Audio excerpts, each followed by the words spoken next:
The one thing you got to get really good at with novations is figuring out what CCRV is. That is current condition retail value. It means when I go and look at the comps, what properties in comparable condition are being sold to financed buyers, not cash buyers, and what is that value? So Eric Brewer, Mr. King of Novations, he brought Novations to the scene several years ago and has been, I guess, a pioneer in bringing this to the forefront. Not a lot of people, I think, understand Novations. Like, I've been in this business for 20 plus years, and I've heard many different versions of Novations. Finally, just hired Eric to train our team to start doing Novations. From what I understand, it should add quite a few transactions to what we're already doing with the current leads that we already have. So Eric, thanks for coming on and sharing with us. So I'll let you introduce yourself and then just give us a high level overview of Novations, and then we can hammer you with some questions. Cool. I appreciate you having me.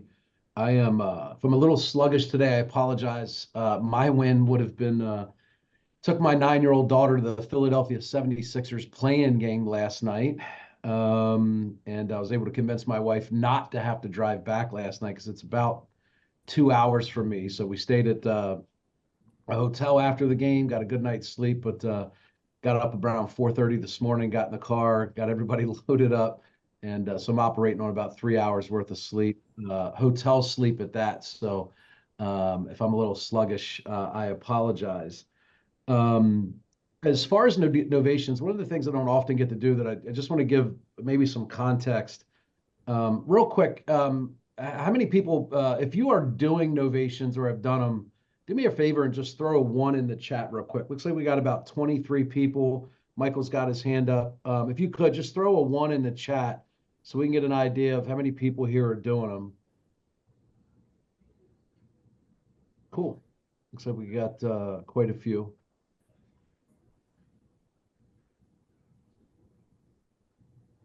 All right, cool. One of the things I think is helpful to understand the total opportunity that exists with novations is to just get some context as to how I sort of ended up doing them. I was flipping houses in 2006 and 2007.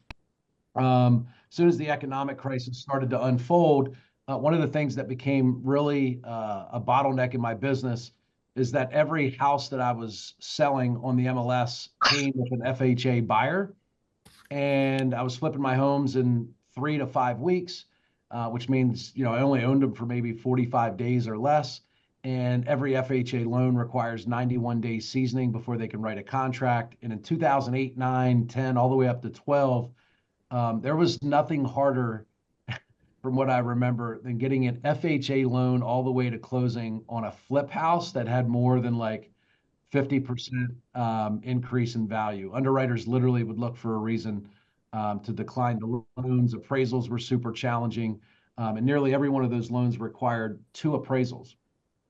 So I just started looking for solutions. I was flipping about 200 homes a year, buying, renovating, and reselling, and having to hold every property for 91 days. The volatility of appraisals and underwriting on FHA loans was really causing me some problems in business, and I was searching for a way to circumvent that process.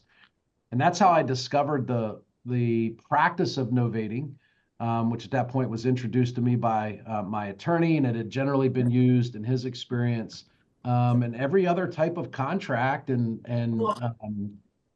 even most of the time, like in construction, it's really just called subcontracting, where you can subcontract out a portion of your agreement with a client. And I started to really just take what I learned about novations and try and figure out a way to make it help my case or improve my business in flipping homes. So the first novation I ever did was on a public auction in Pennsylvania. They're a super popular way for especially older folks to just liquidate an estate. Showed up at an auction. Everybody had bid up to like maybe $110,000. The seller said it didn't meet the reserve, and they invited everybody to leave the auction that day. And I walked up to the auctioneer, the attorney, and the seller, and told him I thought I had a way I could make the deal work. And we ended up writing our first novation at a public auction with the attorney the auctioneer and the seller present, listed it on the MLS, sold it and made 30 grand in 60 days or less. Seller was happy because they got, I think, maybe 20 grand more than the highest bids that they were receiving from other investors at the auction. And my mind was blown. I was like, holy crap, this actually will work. And if you And think about how did you get the idea, Eric? I just literally my attorney was like, listen, your whole seasoning issue starts when you record the deed. You just need to figure out a way not to record the deed, right? Like in his eyes, it was super simple. And I'm like, well, that doesn't work for my lenders. I can't just not record the deed. And he introduced me to the concept of Novation, and we probably spent 6 months just trying to pound out the contracts, the agreements, the scripting, how we would pitch it, and all that good stuff. And I just had the guts to go pitch it at an auction. That was a pretty popular way for us to buy stuff back then. And turns out it worked. And then slowly just started incorporating it into our direct to seller business. So flash forward today, we do on average just shy of 40 acquisitions and sales a month, and roughly 50% of those are novations. So we'll do over 200 novations this year. It's also the most profitable segment of my business. I make more on novations than I do on fix and flips, turnkeys, wholesale deals. They are the most lucrative deals that I do. So one thing that a lot of people I've heard say, yeah, I do novations. And then when I ask them about how they do them, they're really just wholesaling on the MLS. So I want to make sure that we cover today for anybody that's maybe heard of novations and not done them or is actively doing them, that you're getting the full value out of this dispositions and acquisition strategy. What I mean by wholesaling the MLS is some people tell me they're doing novations, and really what they're doing is just getting an authorization to list on the MLS. They're putting it in the MLS, selling to cash buyers, investor buyers, and novating their agreement. While that is one benefit of novations, where you can go onto the MLS and find an investor that more often than not will pay more. I've said before, I think the MLS is the best buyers list in the world. Generally, inexperienced investors shop on the MLS. And if you ask anybody that's done any volume of deals to explain their first flip, they'll probably tell you it failed miserably because they paid too much. They got excited. They had a little bit of FOMO. So for us as real estate investors, that's a great marketplace to be able to position your properties to sell to that otherwise underserved portion of the population. However, the best way to leverage the full power of novations is to be able to pay more for nice homes that are already in your funnel, right? And we see a ton of these. Our number one lead source for novations is television. And what we've done through a lot of these case studies on novations that we get through TV is we realize we make 30, 40, 50, 100 grand on novations that come through TV on people that don't show up anywhere on our data set. What do I mean by that? I mean, I buy, goodness, I don't know, tens of thousands of records from these different lists that are pre-foreclosure, probates, estates, code violations. Someone sneezed 2 weeks ago and a freaking data scientist tells me that means they're likely to sell for a discount somewhere in the future. If there's a list for sale, we'll generally buy it. And what happens is we get these leads through TV, we novate and make 50 grand on a super nice house, and I look at my data set and they're nowhere to be found. So really what I've learned by combining novations and let's say just even the power of television and also social media for us is we can monetize and make 30, 40, $50,000 on leads and transactions that show no visible sign of distress.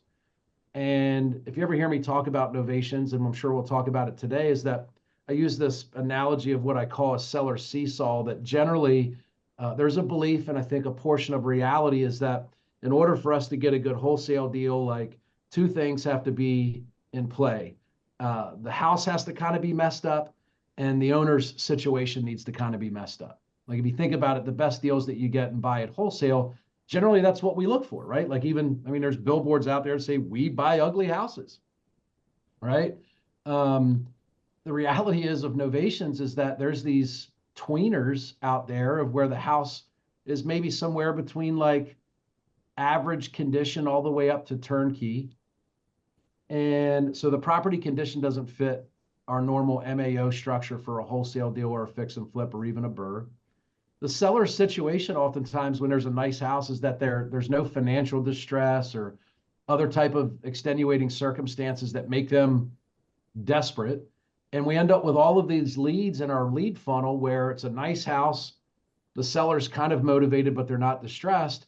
And we take them through a sales process, right? We get all the way to the end and we end up being $20,000 to $50,000 away on price. We get frustrated. We throw our hands up. We don't make a deal. And the lead goes away and we go back to the grindstone and start, pounding the pavement looking for a messed up house with a messed up seller. And the beauty of this is that you don't have to generate any more leads. I just had a guy from Dallas, Fort Worth text me yesterday. He signed up 3 weeks ago. He said, just landed our first $45,000 deal. Thank you so much for teaching this to me. It was a lead that was in our CRM from 7 weeks ago. And they put it in, if you use like Salesforce or Left Main or anything, they had it in a nurture sequence. That means probably wouldn't have called the people for 3 to 4 to 5 months because they seemed unmotivated because of their unwillingness to move on price. So the real, I guess, thing that I want to make sure that everybody on this call gets full value out of is I've found that about 40% of all leads that we generate through any lead source, it doesn't matter, TV, cold calling, radio, direct mail, PPC, SEO, 40% of all leads are what I call a balanced seller seesaw. They're mildly motivated and their house is at or around, let's say, average to really good condition. Nearly 0% of the time are we able to convince those people to do a wholesale style offer. And that is the biggest opportunity where you can take those properties, pay above wholesale and below retail, and then position that property on the MLS. And the big thing that you have to do to maximize these deals in most of the markets that we coach in is FHA, VA, Fannie Mae buyers with low to mid credit score, low to mid down payment. They are the demographic of buyer that will pay the most for properties, even if there's a little deferred maintenance and it's not turnkey or fully renovated or move-in ready. And the reasoning behind that is that between 2019 and 2022, that buyer, FHA, VA, Fannie Mae, low to mid credit score, low to mid down payment buyer, could not participate in that low rate environment. For 3 to 4 years, that entry level borrower couldn't get a deal. I mean, they were competing with hedge funds. They were competing with investors like us paying cash. They were competing with 20% down conventional borrowers, waiving inspections and appraisal gaps and all kinds of crazy stuff. So what's happened is the largest demographic of buyer that's moved into the market in this high rate environment is low to mid credit score, low to mid down payment, FHA, Fannie Mae borrower. So when you can place this inventory in front of that buyer, that's where we found the sweet spot, and we're making massive amounts of money on otherwise dead leads. So out of those 20 leads that or 20 deals you do a month, let's call it 15 to 20, how many of those would not have been deals if you didn't have novations under your belt? Half. About half of them. The other half, I would have made less money wholesaling it. Like it was still a deal, but I might have made 12, 15 grand on a wholesale deal. And instead I made 30 grand on a novation. Because it was one of those. So what about the other 20? Why don't you novate those deals? Are they just sellers that didn't want to take advantage of that program? Yeah, you can't do it with every deal. We find it about, again, I measure my leads in batches of 100. That gives me a large enough sample size where I can see trends and make decisions. And generally we find about 10% of those 100 leads I get to a wholesale style transaction, meaning I bought it at wholesale. 50 of those 100 leads, there's not a makeable deal, right? We're just so far away on time or money or terms that there's no deal to be made. And then 40% of those leads are a great fit for Novation or seller finance or sub two or something else. Um, and so it's only about 40%. The other people, like if it's a really messed up house and they got to close in 2 weeks, that's not a great fit for Novation. And not every person is open to letting us have access and putting it on the open market. We find that the best investors close about 15 to 20% of those 40 opportunities. So if you do 100 leads a month, what that means is there should be 6 Novation deals in your funnel each and every month. If you're a good sales operation, you got a sales process that your staff sticks to, you train, you follow up, and you have the discipline to make the offer to every person that says no to your cash offer. Those are the people that convert at the higher end of that 15 to 20%. They do all of those 4 things with those 40 leads that are in their lead funnel. Gotcha. So just so everybody understands, a typical wholesale deal, let's say you offer 80,000, seller accepts it, you get it under contract, you market it out for, let's say, 120,000, you sell it for 110, you make 30,000, right? That same deal, you offer $80,000. The seller says, no, I want 100,000 or I want 120,000. That's a deal that you probably can't wholesale, or may not be worth it because you only make a few $1,000. So Novation, basically what you're doing is you're saying, okay, I can come up to $100,000 or $120,000, but in return, you're going to allow me to, you can tell me the wording that you use, Eric, but you're going to allow us to market it to the public, basically put it on the MLS. And that's a way for you to get it out to your best buyers list, which is the MLS. And then you're telling the seller that they will get 120,000, let's say, and anything above and beyond that, you get to keep for facilitating that transaction. Yeah. Is there anything that I'm missing there? No, and generally, yeah, the 100% accurate. In exchange for what we call reasonable access and the seller's permission to take the property to the open market, those are the 2 concessions I need from them. We are willing to come up to oftentimes what is a considerably higher number than what a cash wholesale style offer would have been. Do you know about what that spread is? Let's say you can be at 80,000. Are you seeing that you have to come up on the Novation side of it, like an average of 20, 30, 40? Do you have that number?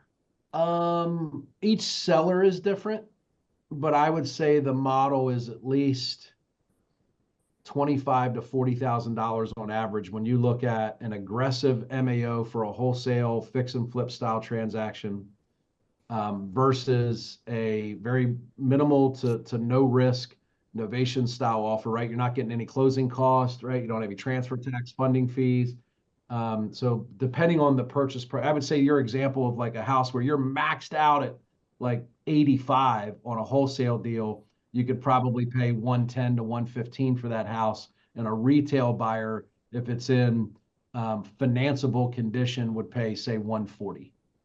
That's pretty substantial because we typically miss out on deals that were 10 to 20,000 apart, and they'll end up going with somebody else because they're willing to give that higher offer, or may keep fishing around. They may not even have anybody. So if we could go to them and say, hey, we can get you that number, but here are the things that we need to do. I mean, we could get a lot more deals from that. So do you have the statistic on, let's say you present that to 10 people. How many of those 10 people are willing to go the Novation route? And how many of those are basically throw their hands up and say, I don't understand it, or I'm not comfortable with that, or whatever the reasoning is? On the low end, if you present it, and I mean, let's just say you're not the best with words, you're kind of clunky, you're stumbling your way through it. If you just say, hey, listen, if you give me 60 to 90 business days to close, you let me have a key and a lockbox so I can show this to buyers over the next 90 days, I'll give you $115,000. Like if you literally just said that, and there's some additional disclosures you'd have to go through in the actual contract, right? But if you just said that to each and every one of these sellers that said no to your wholesale offer, you should get 10% of those people to opt in. So make 10 Novation offers and at least one, if you do a bad job, Yeah, should commit. yeah, That's pretty substantial. That's pretty substantial because I mean, gosh, we have 20, 30, 40 leads in a month that we don't do anything with, that we are that far apart, you know? Yeah, and then Uh, there's like a lot of hidden stuff, right? Like one of the case studies I go through in my market, it's, in Pennsylvania, our median price is 270. So like as a rule, if I get a lead on let's say a deal and it's an okay house to flip and it's a 499 ARV, I don't generally want to do those deals. It's too risky. The nature of the rehab's outside of my experience. The margins that I'm going to want to be able to do a deal like that, I'm offering the seller just a super low number. Like they never work out, right? So you may actually see those leads when they come in to your CRM and it's on like a $800,000 house and you like to flip below 500,000. A lot of investors just go, I'm not even going to call them back. Like I can't do anything for those people. I'm just going to refer them to an agent, right? Um, and then if you're a wholesaler, your buyer probably thinks very much the way I do when I look to flip that house. It's risky. I got to get it dirt cheap. My carrying costs are super expensive. Days on like $500,000 homes in markets where the median price is 270. That's how investors go out of business. They get a little big for their britches. They swing for the fences. They try and do a $500,000 flip. They put laminate in when it should have been hardwood. They put vinyl in when it should be ceramic tile. I speak from experience because I did that and lost 200 grand on a house in 2007. So when I say they, I mean me. I have um, one right now. I'm doing, Eric. I partnered with inexperienced flipper and I funded the deal thinking it was a home run. And same thing, it's a 650 price point. She did the renovation's just a little bit wrong, and it's in a price point that people want something nicer. So I'm in the yeah. same boat with you there. Yeah, so like those leads typically are trash, when you pay for them. That lead costs the same as the home run wholesale deal that you get, right? It's $300-400 a lead if you're doing a good job in marketing. And if you get 10 of those, that's $3,000 or $4,000 that you're literally just lighting on fire. So there's that whole other segment. We do about one six-figure novation deal every 60 days and it is always on a $400,000 plus house that we are miles away on a wholesale offer. Like we're not even close. And generally that house is pretty nice, right? It just may have been renovated like 15 years ago or so. And, that's the thing. When you look at houses in our business, if someone has a 15-year-old kitchen, 15-year-old roof, 15-year-old shutters, 15-year-old flooring, when you flip the house, it generally needs to be replaced.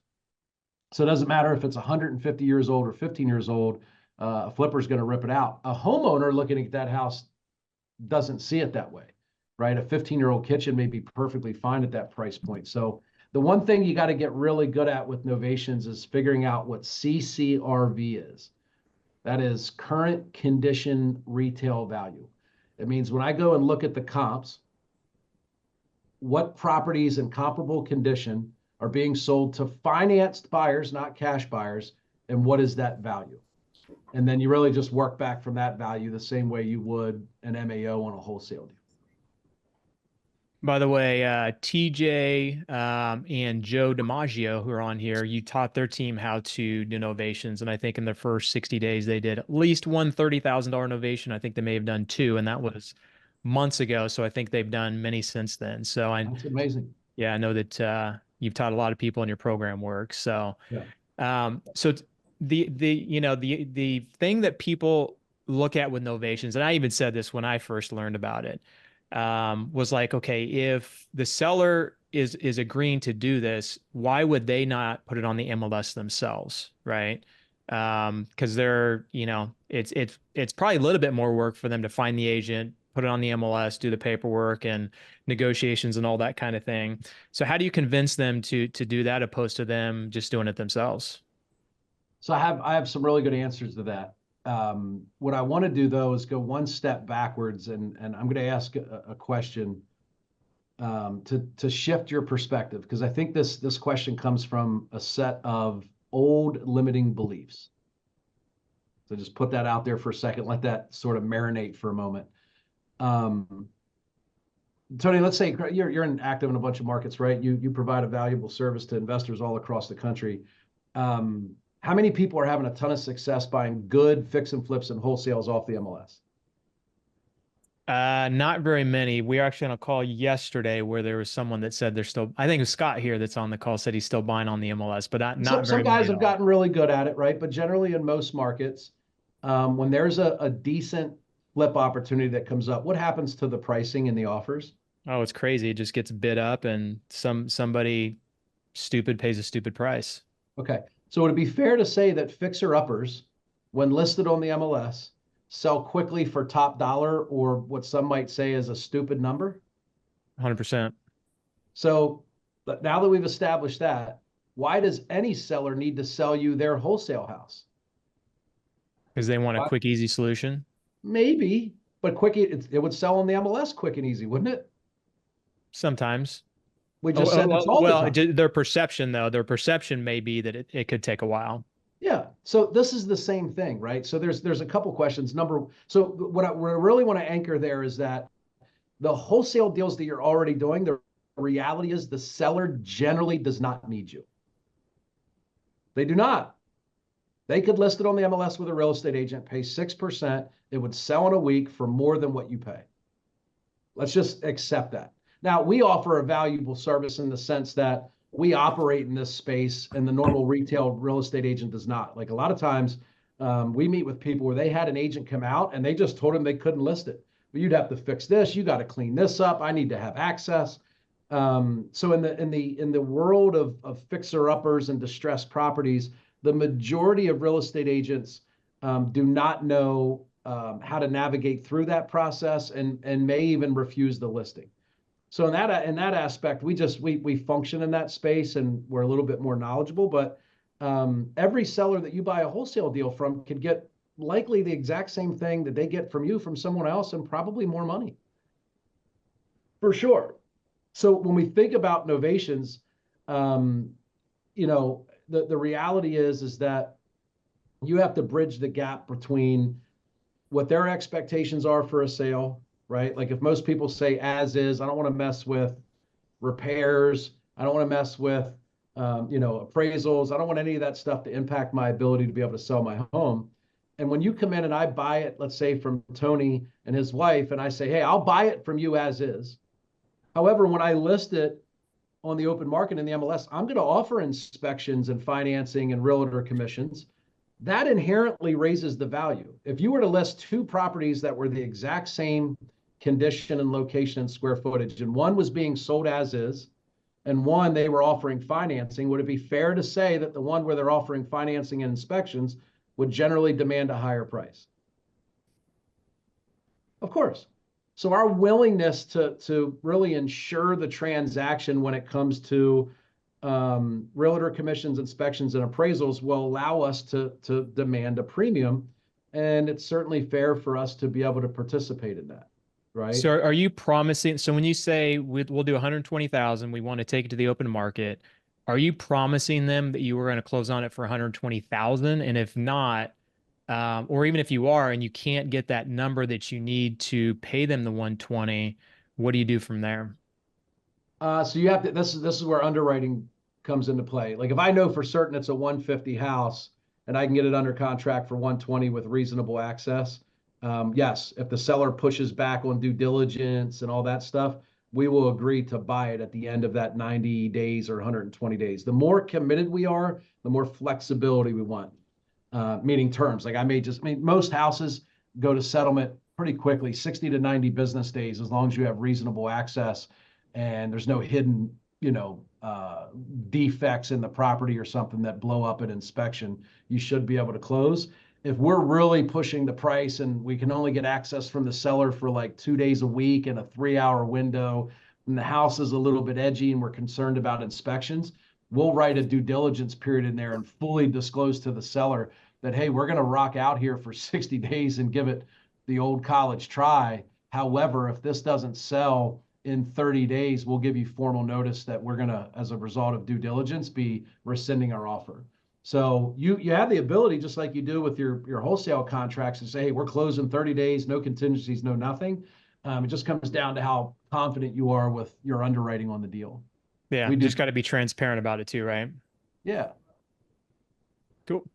What questions do you guys have? I'm kind of running out of questions here. So what about the paperwork? I know there's been some talk about like what kind of paperwork to use. Do you use a power of attorney? Do you use, a different type of document? Talk everybody through that on how hard or easy the paperwork is for innovation. Gotcha.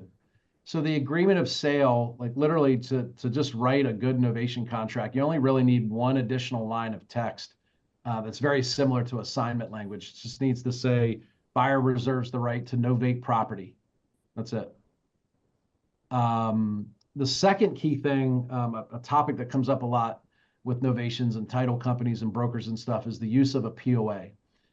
You do not need a power of attorney to close a novation. It is not necessary. It does make the transaction quicker, easier, and smoother, but it is not required. Okay. So that's number one. Number two, it's a limited power of attorney. So you're not getting a general power of attorney that gives you full control and function over this person's finances. It's a limited POA specific to this transaction. Third thing is an attorney in fact document is not a legal document. There's some folks out there doing novations and I think even teaching them and having you use an attorney in fact. An attorney in fact is a person. It's not a document. The only document that can assign someone as an attorney in fact is a limited power of attorney. So an attorney in fact is a person that is named in a limited POA. I think what happened is there were some people that were kind of winging it and doing novations on their own, and they were getting some resistance from sellers on POAs, and they tried to water down or modify the document trail and went with an attorney in fact and found it easier to get signed. And while that's innovative and I appreciate the creative problem solving, it's not a legal document. You can't act as a POA with an attorney in fact document. You have to be named an attorney in fact by a limited POA, a notarized limited POA. From what I understand, the advantage of a POA is so that the seller doesn't necessarily have to sign the closing documents, because when you go to closing, the amount of money you're making is going to be on the closing document, right? Yeah. So if you don't do a power of attorney and the seller sees that, what kind of feedback have you gotten from the seller on, hey, you're making 30,000, you're making 100,000, or what's the pushback on that? So a lot of this will vary based on how transparent you are on the front of the deal.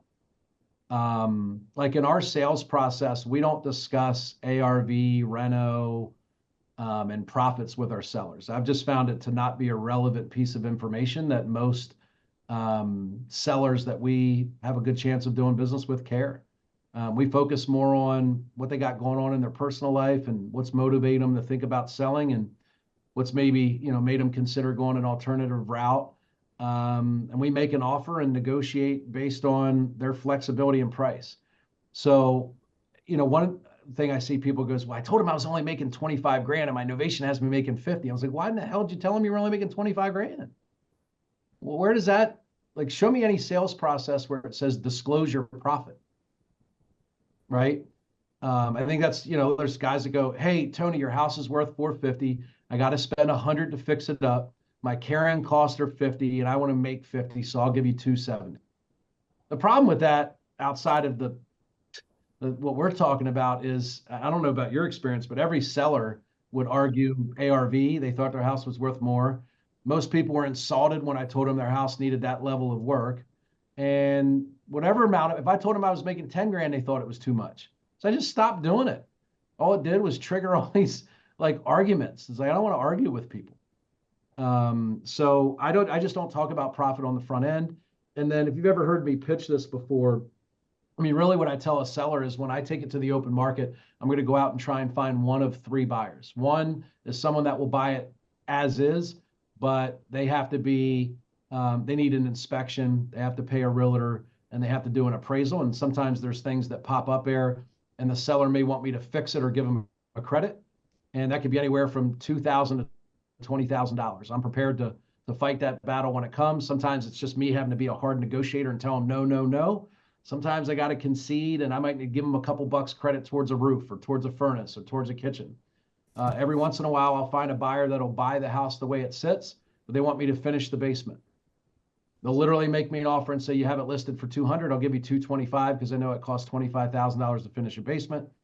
Tony, I would never want you to worry about that. I wouldn't finish your basement while you're still living here. If I ever do a deal like that, it wouldn't be until after you and I have settled up and go into closing and the seller has paid me up front for that.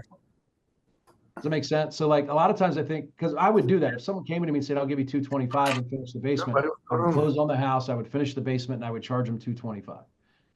I try not to do those deals because frankly, renovating homes and dealing with retail buyers on renovated homes gives me high blood pressure.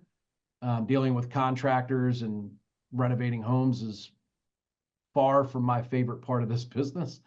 So I try and avoid doing renovations on property at all cost if I can. It's one of the reasons I love Novations. But it's all just about the disclosure and the process in which you disclose your intentions with the seller. I mean, I tell you 5, maybe 10 times in the last 15 years I've been doing that, I've had a person just absolutely throw a fit the day of settlement or signing docs and just tell me they're not going to close. And at least 50 to 70% of the time, I just gave them more money and all of a sudden they were fine.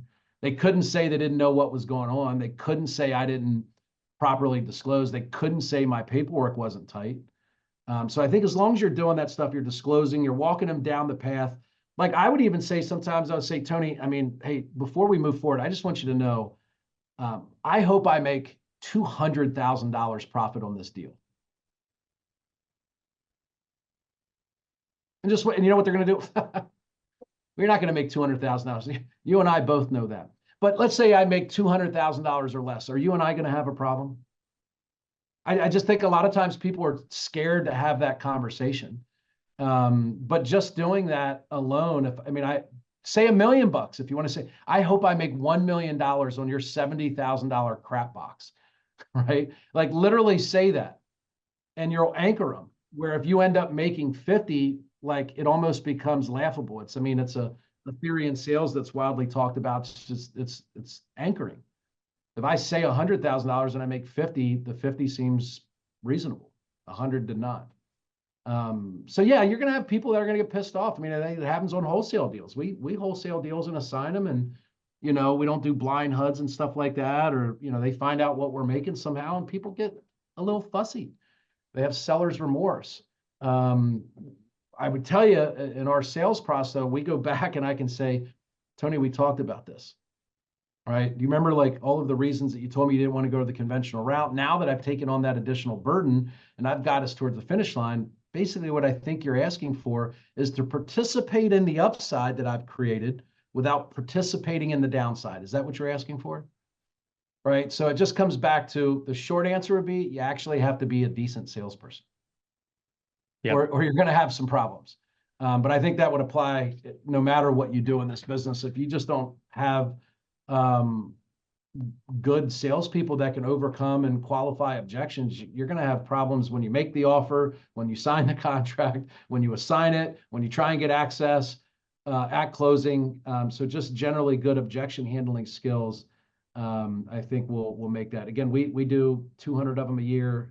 If we have 5 people a year that get fussy and push back and give us flack, that would be a lot. We generally don't have any issues. Cool.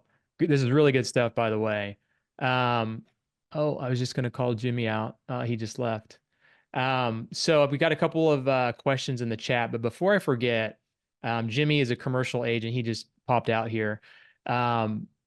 Does this work for commercial real estate? Have you ever done it for commercial real estate, or has anybody you've seen do it for commercial real estate? Yeah, have I personally done it? I think we did a self-storage deal we novated. Actually, I had an agent that brought it to me. It was listed for $795. We got it under contract for $500. Lowered the price in the MLS while it was under contract. Signed a new listing agreement and got it novated for like $595. Never closed on it. I think we netted $35,000 on the deal. That was like by accident. I wasn't looking for the deal. It was a retail residential agent that happened to stumble into a small storage facility here in PA, and seller was spinning and getting a little stressed out about it not being sold, and we ended up making a deal. But we've taught it to maybe a half dozen or so students we have that do it with land. Land entitlement and development's a big deal because those projects can be so cost intensive with upfront cost and engineering and stuff. So I've personally done a handful of coaching clients that have done commercial land entitlement deals. So yeah, you can do it on any, I mean, you can novate anything. Anything that has, the definition of a novation is the replacement of an obligation in a contract. So anything that has a contract and there's obligations in it, it can be novated. I'm gonna start novating airplanes. That sounds like a lot of fun. You can. Cool. Awesome. So a couple questions here. So how do you handle repairs? Are you doing those on the front end or just relisting on the MLS when you relisting Yeah, I on the never do MLS them as you on, buy it? I never do them on the front end. Just gets messy, especially if it's occupied. I just don't like doing renovations on a property I don't own. We do home inspections on the front end of our renovations. So that way, one of the bigger things when you sell retail, a big transition for a lot of wholesalers when they get innovations is they're selling in a retail market that they've never done business in. So they get backdoored a lot by appraisals, home inspections, flaky buyers that get emotional and change their mind. You know, generally when we're selling to a cash seasoned investor, they don't change their mind very often. So we do home inspections on the front end. We post it in the MLS. And we treat it as part of the negotiations when we accept offers. We found that over 50% of retail buyers will waive another home inspection in lieu of the home inspection that we had done. We use a local reputable company, been around for 30 years. I think that adds a lot of credibility to the process. And a lot of times what we found is things will pop up on the home inspection on these novation deals that we didn't know about, and it's a major concern. We do them generally within the first week.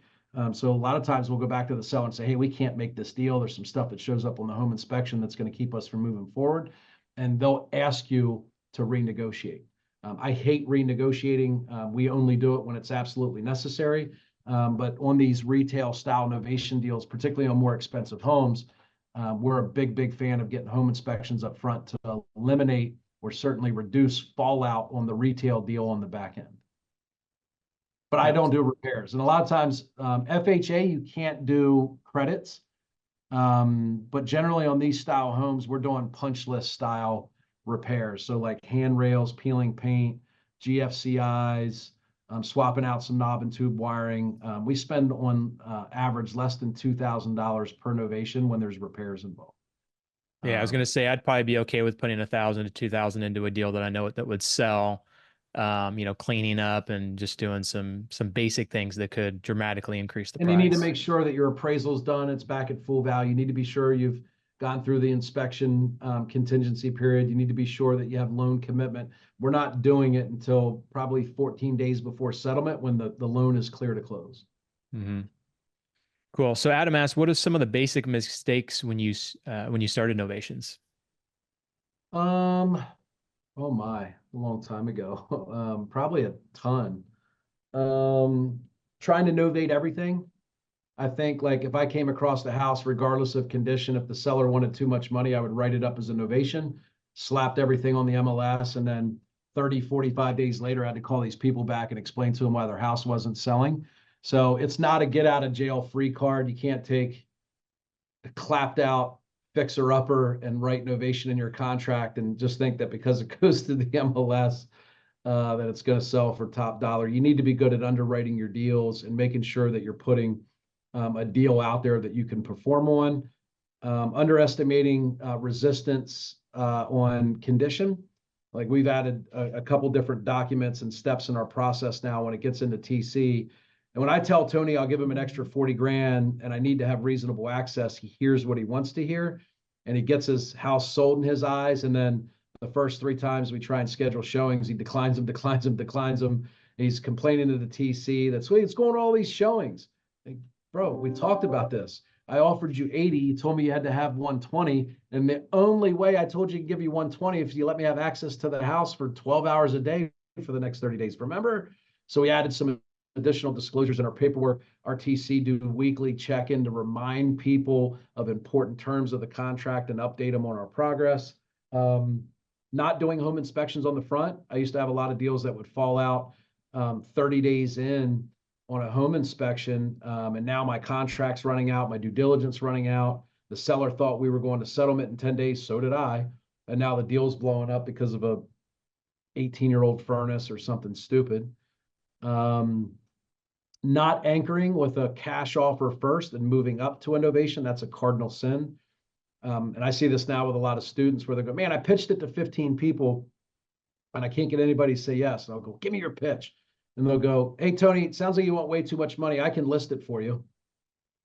That's not probably going to get it done, right? So you have to anchor with the cash offer. That's likely what they called you for. They didn't call you and said, hey, can you come out and novate my house? They said, can you buy it quick, close as is, do all this stuff. And then what happens is when you anchor them at that price and you focus on all of those things, they're going to go, well, Eric, but I'm not in a hurry. I'm not going to give it away, right? Like, I know you're paying cash, but I have a decent house. That doesn't seem like that big of a deal to me. And then literally you package all that stuff up and you go, well, hey, Mike, what I heard you say is you're not in a hurry. You don't want to give it away. And cash isn't that big of a deal to you. I think I might have a good fit for a program that would help you get more money. And I would still be able to participate in the deal and make a reasonable profit. Are you open to maybe talking for another 5 or 10 minutes where I can roll out that program for you and see if it's worth taking a look at? So those 3 things, I would say, 3 or 4 things, I think were some big mistakes that I made. And I see a lot of people that get excited about novations. They see others having success and they struggle, having the success they should because of those same mistakes. I think another thing people do is give too many options. When you go, you don't want to say, well, cash offers here and novation prices here. And, giving too many options is going to confuse them. Yeah. And just like Eric said, give them the low price. And then once you come up with a higher price, they're more likely to probably take that if you sell it correctly. Yeah. So Trey says, have you run into issues with buyers, title companies not understanding novations and creating issues prior to closing? How do you handle that? Or do you require all parties to use the same pre-approved title company? Let me answer that in order because they're 2 really good questions. I started doing these 15 years ago. Every deal I did 15 years ago, the title company was killing the deal. I've been doing them long enough around here now that every title company has probably done a handful of them and finally understands it. So I don't have many issues anymore. However, I do see students and clients that have issues with title companies. And one of the things I see that they do that I think causes confusion is they send over like the whole deal at one time. Here's my purchase agreement. Here's my POA. Here's this resale contract. So if you're going to onboard it to your title company for the first time, I do a phased approach. Hey, I want to take a look at my new purchase agreement. We add some language in there. We're going to start novating some deals and selling our deals to retail buyers. Do me a favor and look over that language. Make sure you're comfortable with it. 2 days later, hey, just want to make sure you had a chance to look over my purchase agreement. Everything okay? Yeah, looks fine. No problem. Second thing is, hey, a lot of our sellers we found are asking for more convenience. They don't want to sign all these additional documents and settlement documents. And when we sell to a retail buyer, there's like this much more paperwork. So we have an example of a limited POA. Can you take a look over that? And would you be willing to have our sellers that we bring to you to do title, sign these, have someone at your office notarize it, and then use that POA to give them maximum convenience? Most title companies are going to say, yeah, no problem. And then, hey, I want you to take a look at a retail contract that I have. The property that I, let's say, or sample property, whatever that I gave you, we've now found a retail buyer. I want to send over the retail contract for you to look at. And if everything looks good, that limited POA that you have for Stan Smith, would you be able to go ahead and execute this third-party agreement and novation addendum? So short version is when you onboard your title company, do it in a phased approach. Don't dump all of the documents with no context or explanation behind it. Most people and most title companies will reject what they don't understand. So you don't want to create issues there. The second part is one of the other benefits of a POA is before you would ratify a retail agreement, when you have a POA, it's super easy to say, hey, Josh, super excited to maybe put this deal together for you and your buyers. I know my seller is going to ask, so I want to make sure we have this conversation now. Out of the other offers that we have, Yours looks pretty good, and I think I can maybe get you the deal. Would your seller have any problems selling at ABC Title Company?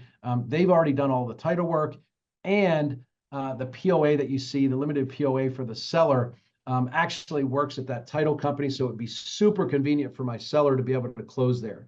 Would your seller be, or would your buyer be willing to do that? I know it would go a long way in me getting your deal accepted. When you try and do that after you have ratified, 90% of the time it's a lost cause. So use that as leverage on the front end, because everybody wants to get their deal accepted. And why wouldn't they close at your preferred title company, right? So once you get your title company on board, especially the deals that you have a POA on, it's really important. I know we all get anxious and we want to make a deal and we don't want to cause problems, but it's better to get that flushed out in front. And then the final thing is, even when the seller or the buyer's title company blows up they can't blow up the deal. It's a legal, moral transaction. The only reason they would kill it is maybe because of the POA. I've had that happen before, where they go, we'll close it, but we're not going to allow you to sign as POA. And just go back to the seller and have them sign the originals.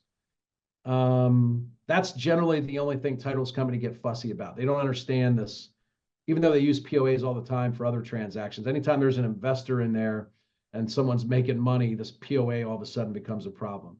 But you got to stay, I mean, it's just like anything else. I mean, title companies blow deals all the time for 1,000 other reasons. It's just one of those things where you got to hang in there, re-explain to them the process. You may have to go back and get the seller to sign originals if they don't like the POA, but you should still be able to get your deal closed. Awesome. Trey said also, you mentioned the POA is not required, but makes it easier. From your experience, what does that look like when the seller does not want to sign the POA? I probably wouldn't sign one. Like, I wouldn't. Like, I'll take the extra 20 minutes or whatever it takes for me to bless the documents. I get it's additional hassle for me. I think some people are just skeptical naturally, especially when they're dealing with investors and wholesalers and flippers. We don't know, even realtors, we don't necessarily as an industry have the best reputation. I think our ability to be able to properly explain it will contribute to, I think we get over 50% of our sellers all willingly give us a POA. But I don't think it's a testament of, maybe the nature of your question is, are they likely to back out, or are they, I think there's, half of our transaction will give us a POA and we still get the closing. So, yeah, I think it's just a matter of some people just won't do it, no matter how good you make it sound. And then our ability to be able to, position it as a thing of value for them, because it does, if they're looking to maximize convenience and reduce inconveniences, it is a worthwhile tool. And you can't do anything with it that they didn't already agree to. That's the thing about that limit. The only thing you can do is get a deal to settlement to get them the money that they already agreed to in the contract. So the downfall of the POA is not only will they see the closing statement, but they also could kill the deal because they may not sign, right? If they see how much you made. But even still, I had one, you could just enforce the contract then. They always go to settlement. You have an enforceable contract. Like, you can sue them for specific performance. They can kill it that month, but if your paperwork's tight and you did what you were supposed to do, in our area, it takes 6 to 10 months. It's going to go to closing. I'm going to buy it. Yes. I guess, what is that process? What is that process if they don't sign that limited POA? Do they sign all the listing agreements? Do they sign the purchase agreement? So they got to sign everything. Yeah. Okay. Got it. Yeah. Yep. Very and nice. then a lot of times, once you start taking them all those documents, they'll go, hey, did you mention that there was another way to go about this? This is an awful lot. So a lot of times, once we start getting them to sign all of these additional documents, they'll actually bring up the POA, right? Because they get a little annoyed by all of the interaction they have to be a part of. To list a house and sell a house, it's a big old stack of paperwork, especially to a retail buyer. FHA mandatory clauses, standard contracts, par contracts. In Pennsylvania, you got probably 25 pages. It's a racket. It's a hassle. What does the fee look like on the HUD? Most of the ones I see, it's called a release fee. Okay. If you think about it, it makes sense. Effectively, one good way to explain a novation is they're paying you to get out of the original contract so that they can legally sell it to the third party buyer with no That leads me to financial upside for them, basically. okay. And then do you record a memorandum of contract on these? We you call release it it? an NOI, but yeah, it's very Notice of simple. interest. Okay. Got it. Yeah. And then that's the mechanism that a lot of title companies, it's like clearing a lien or a Yeah. judgment or a payoff. Got it. So yes, Thank you. you're welcome. Cool. Good stuff, man. Well, hey, thanks for sharing with us, Eric. Eric does have a program, like I told you, that we bought into. I'll put the link in the chat here. And his team did agree to do a discount. So it doesn't look like they changed the code on the link. Eric, if they purchase with this code, what kind of a discount will they get back from your team? I do have another link I can send you. It retails for $2,500. We have in here for your group a $2,000 discount. So it'd be $6,000. And then you get all of my documents. I have over 30 videos, training on each of the 11 steps for innovation. And then we do weekly training calls every Wednesday at 3:00, where we dive into Q&A, we do role play, sales, marketing. So it's a pretty extensive group, but we'll coach you all the way through your first 2 to 3 transactions, where you've gotten closed and paid. And Tony, I'll make sure you get the updated. Actually, it looks like Mario's here. He put it in the chat. So if you guys look at the last comment there. So yeah, we hired Eric to train our team. I mean, think about it. It's kind of the reason that you guys hired us to do TV commercials. We have the process, we have the system, make it super easy for you. You know, we wanted the documents, we wanted the scripts, we wanted my team to be able to just watch videos and be able to understand it instead of me having to train them.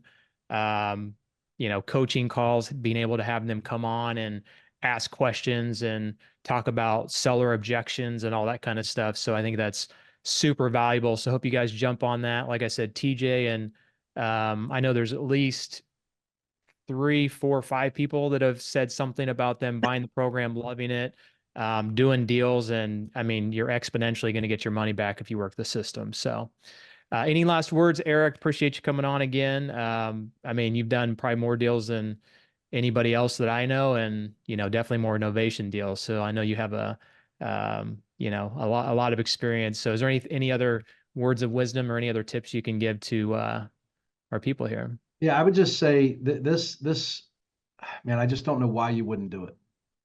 A friend of mine, Matt Andrews, says the only reason you wouldn't do it is because you don't know how.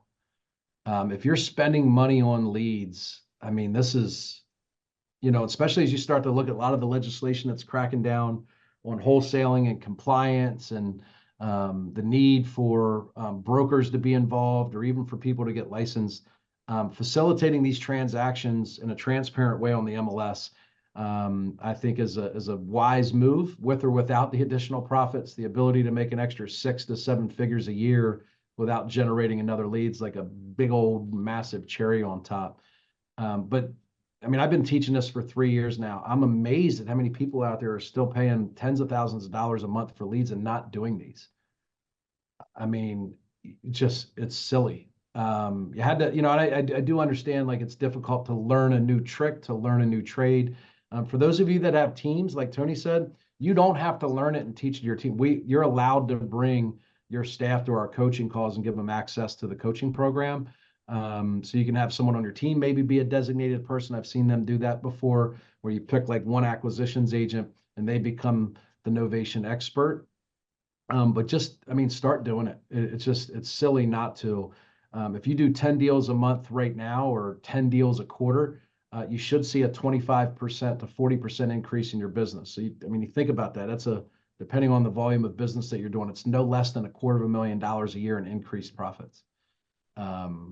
It's just silly not to do it. And it takes most people in our program inside of 30 days to get their first deal locked up, and they're getting paid within 90 days.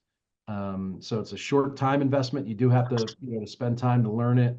You're gonna have to spend some time on the phone with your title company. If you're not actively using a real estate agent now to sell your flips and your wholesaling everything off market, you're gonna have to establish a realtor relationship in your market. So there will be a time investment. However, I mean, it's an immeasurable ROI.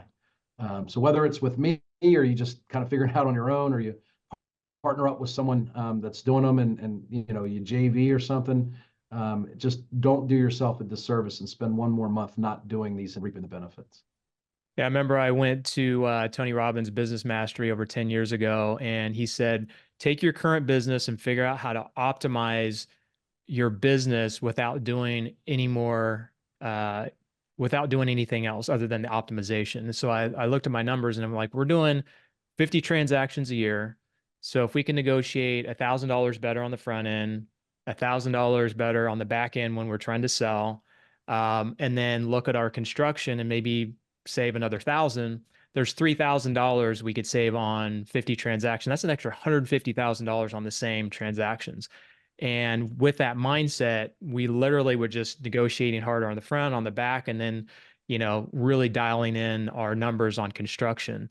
So this takes it a step further with taking your leads and just optimizing them. And gosh, if you can even do 2 to 3 deals a year and make an extra 20 on each of those, that's an extra $60,000 to the bottom line. Yeah.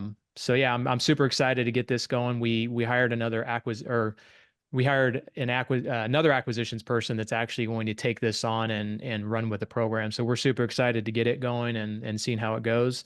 So yeah, thanks Eric for jumping on here. If anybody wants to stay on after, I'm more than happy to mastermind with you guys and solve any other problems or talk about anything else you want. But Eric, thanks for coming on, man, and we'll talk to you See soon. y'all. Thanks, bud. man. Appreciate it.